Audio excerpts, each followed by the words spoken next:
Esta sección es presentada por Infobaja.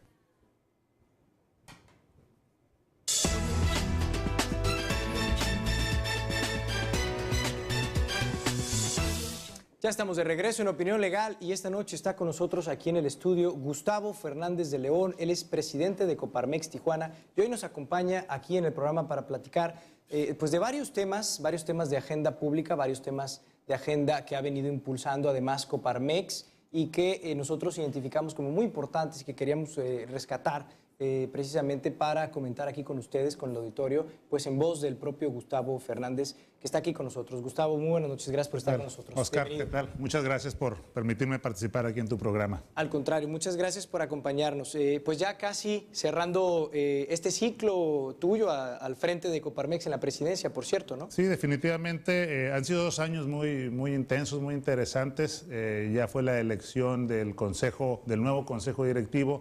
La próxima semana se estará eligiendo al nuevo presidente. Bueno, y con mucho gusto pues dejamos ahí una estafeta de un trabajo que hemos hecho con mucho cariño y que esperemos pues, que se le esté dando continuidad. 2 años al frente entonces de Coparmex Tijuana, Gustavo, en donde se han venido impulsando muchos temas, decía yo hace un momento, de agenda pública muy interesantes. Coparmex siempre ha tomado el liderazgo con los temas, se te identifica con mucha franqueza y con pues hablar muy claramente además de todos estos temas al frente de Coparmex.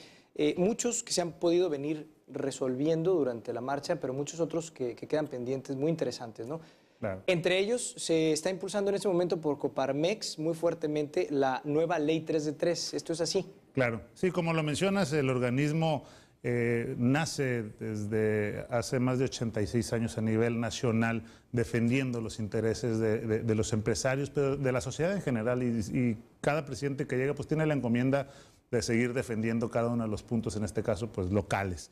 El tema de la ley de 3 es un tema muy interesante, es una articulación a nivel nacional que principalmente el Instituto Mexicano para la Competitividad, conocido como el IMCO, genera una iniciativa ciudadana de ley. La iniciativa se llama Ley General de Responsabilidades Administrativas. Es el nombre técnico. El nombre técnico. Retoma el nombre de Ley 3 de 3 porque ya venía desde hace un año exigiéndosele a los candidatos a un puesto público, ya sea a los diputados o alcaldes hace un año, se les estaba pidiendo sus 3 declaraciones, la declaración de impuestos, de intereses y la declaración patrimonial. Patrimonial. Sí, yo recuerdo por ahí haberlo visto como un movimiento primero, ¿no? Claro. Finalmente se retoma eso, pero ese es un artículo o un par de artículos de la ley que contiene 100 artículos. Es una iniciativa de ley muy bien hecha, formalmente establecida, que tendrá que pasar por un proceso formal para presentarla. Y uno de los temas más importantes es que la presenta la sociedad en un número como marca la Constitución a nivel federal, el 0.13% del padrón. Eso equivale a más de 100,000 firmas que las avalen, pero obviamente pues, redondeadas ya se están solicitando 120,000 firmas a nivel nacional para esta iniciativa ciudadana. Ese es más o menos el número que se ocupa. Hay que contextualizarle aquí a la gente, por cierto, que pues estamos acostumbrados tradicionalmente a ver que las iniciativas se presentan a través del propio legislativo, a través de los diputados, pero en este caso también se pueden presentar, y es precisamente lo que nos comentas, a través de ciudadanos, ¿no? Nosotros como ciudadanos podemos tomar las riendas de los asuntos, pero nos requieren ciertos requisitos. Claro, hay que hacer un poquito de referencia, poquita historia, y si bien es cierto deberíamos tener la confianza total en el legislativo, que son nuestros representantes que elegimos con nuestro voto, pues todavía la sociedad se queda con una sensación de decir yo quiero poner mis propias leyes. Y en el 2012 hay una reforma constitucional en la que el artículo 71 le permite a los ciudadanos promover iniciativas, valga la redundancia, ciudadanas. Entonces te pide el 0.13% de la lista nominal a nivel federal. Y a partir de ahí, bueno, lo que hace el promotor, el ciudadano promotor, que en este caso es el IMCO, presentarla en alguna de las cámaras, en la Cámara de Diputados, y el proceso interno dentro de las cámaras o del Congreso ya de la Unión es igual que cualquier ley. De una cámara pasa a la otra cámara, se revisa y finalmente es el Ejecutivo quien la promulga. Y bueno, esta ley tendría que pasar todo este proceso. Pero ya con 120,000 mínimo de firmas atrás, pues la presión que tiene el legislativo de sacar esta ley, pues es una presión bastante alta. Sí, es más importante porque obviamente ellos saben que la sociedad la está reclamando, saben que es algo que ya se hizo popular, saben que es algo que se está impulsando desde la ciudadanía en todos los aspectos y que de alguna manera les pone esa presión encima para resolver lo que la sociedad está pidiendo, ¿no? Porque si no se lo dan, se ven muy mal, ¿no? Claro, y vigilar quién vota en un sentido y quién vota en otro, y entonces se va a reclamar, espérame, ¿por qué no quieres?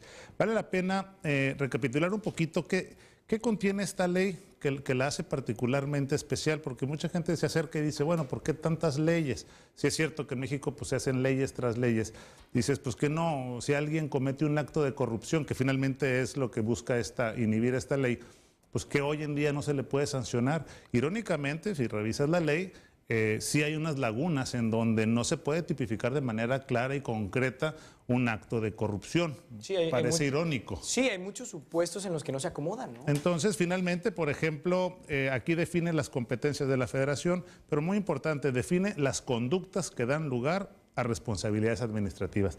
Y empieza esta ley a determinar de manera muy clara y muy concreta, por ejemplo, las personas físicas o morales que tengan vínculo con gobierno, ya sea que estén de alguna manera prestando algún servicio o vendiendo algún producto. Sin embargo, ya en uno de los puntos menciona las conductas que constituyen faltas administrativas graves y se empieza a tipificar poco a poco de manera concreta. Luego te dan las conductas de corrupción. Y esto es lo irónico, que hoy en día para identificar un soborno, pues no hay sustentos, ¿no? Y aquí te viene ya el soborno con una serie de incisos concretos de qué es un soborno. Eso nos lleva 2, 3 páginas. Peculado, tráfico de influencias, abuso de funciones, enriquecimiento oculto, obstrucción de la justicia, colusión, utilización de información falsa, confidencial, nepotismo, conspiración.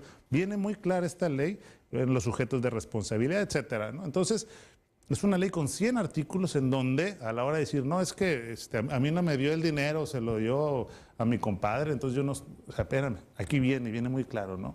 En dado caso de conductas de corrupción. Es una ley que está diseñando el IMCO y que está impulsando el IMCO junto con todos los demás actores de la sociedad, en este caso, por ejemplo, Coparmex, sí, que ayuda al IMCO a poder recuperar las firmas necesarias. Correcto. Hay que mencionar que son muchos organismos de la sociedad civil los que participan.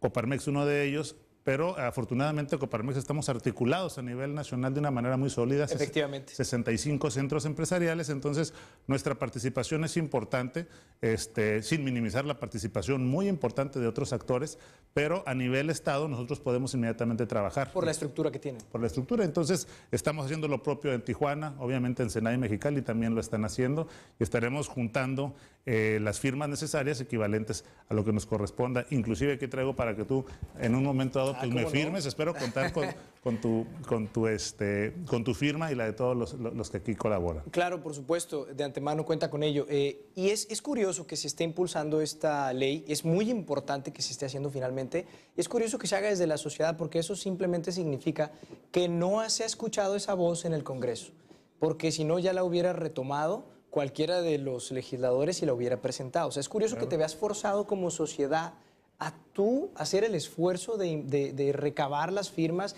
de redactar, de diseñar este tipo de leyes y de tener que presentarlas y luego ponerle presión al Congreso, ¿no? Es un trabajo doble. Finalmente estás eligiendo a tus diputados, luego pues, les pagas obviamente a tus 500 diputados a nivel nacional y de los 500 y de toda esta maquinaria nadie lo ha hecho, nadie lo ha presentado. Entonces dices, bueno, ¿por qué no se está haciendo? Y entonces es un trabajo doble de la sociedad. Son momentos coyunturales, hay que hacerlo, hay que aprovecharlo. No hay que desestimar las instituciones, hay que ser claros en ellos, hay que fortalecerlas. Pero hoy en día esto es lo que nos indica, lo que nos marca y eso es lo que vamos a hacer.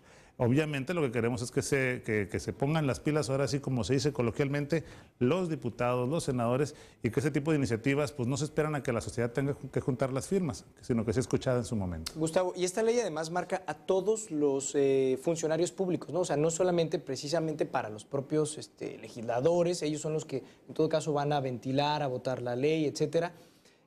pero esto es para toda la administración pública en general, Toda a nivel la administración federal, a nivel federal, obviamente también en su momento dado los estados y bueno, tiene que ir a afectar también al tema de los ayuntamientos. Y tiene que ser todas las personas físicas o morales que tengan de alguna manera un vínculo o relación con los gobiernos para evitar que se den actos de corrupción en todos los niveles. Aquí hay una parte muy importante. Platicabas tú hace ratito que la ley 3 de 3 tiende a cuidar precisamente que haya la declaración patrimonial, que haya la declaración fiscal, pero que haya la declaración sobre todo, digamos que hasta cierto punto nueva, de conflicto de intereses. Correcto. Esto en gran medida es un eco que surge por todos los escándalos de corrupción que hubo el año pasado a nivel federal precisamente, ¿no? Y que derivó, bueno, que de hecho involucró al propio Ejecutivo Federal y que derivó en darnos cuenta que no tenemos, entiendo así, las herramientas para poder identificar claramente cuando hay casos de corrupción o que hay cosas que se ven muy mal y que parecen corrupción, pero que la ley no las puede castigar. Fíjate que tuvimos una reunión con Virgilio Andrade, el titular de la función pública a nivel federal, y nos explicaba él, independientemente pues, del enojo social y de todo lo que se pueda criticar o ventilar en este tipo de reuniones, pues él nos explicaba, o sea, finalmente no tengo yo elementos para vincular este acto. ¿Y entonces por qué? Porque tal vez porque se dio en un tiempo determinado al nombre de quien está, aunque se escuche irónico y no esa manera de defender, porque bueno, creo que hemos sido críticos, lo seguiremos siendo, pero sí decía, no tengo elementos yo para vincularlo. Y sí es cierto, entonces lo que hay que hacer es pues, dar los elementos y en un segundo momento decir, bueno, ya tienes los elementos, ya sea el secretario de Función Pública o en su momento a las nuevas figuras que estamos buscando, ¿no? El fiscal anticorrupción que se puede dar a nivel nacional o buscar que los procuradores tengan esa autonomía, una autonomía independiente, que sean independientes de los ejecutivos, ya sea del Estado, de la Federación. Bueno, todas estas figuras nuevas que tenemos que ir impulsando para tener todas las elementos y herramientas para disminuir, primero, la impunidad, que eso es lo más importante, y a partir de ahí sabemos que la corrupción puede empezar a disminuir poco a poco. Eventualmente, ¿no? Gustavo, tenemos que ir a un pequeño corte y volvemos justamente después del corte para platicar de otros temas muy interesantes, entre ellos precisamente el de seguridad pública que tenemos pendiente. Seguro que sí. Estamos en Opinión Legal, vamos a un pequeño corte, no le cambie, volvemos, estamos platicando con Gustavo Fernández de León, él es presidente de Coparmex Tijuana, volvemos.